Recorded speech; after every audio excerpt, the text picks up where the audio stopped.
Good evening सांग मैंने केमती अच्छा समस्ते तो आपण मानक मोर आ गोटे नुआ सर्ट वीडियो रे आपण मानक वेलकम। तो चलतु आज सर्ट वीडियो रे मु बनैबी रोल। तो चलतु देखा केमती बना होची रोल।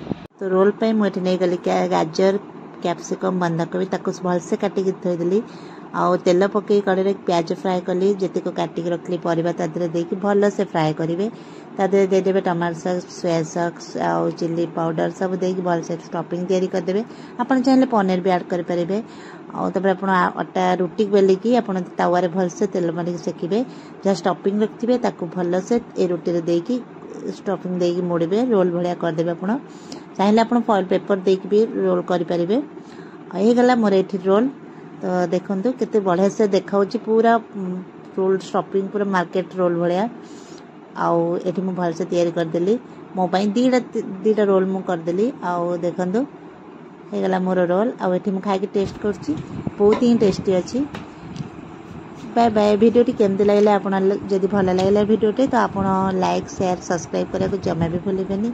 बाय।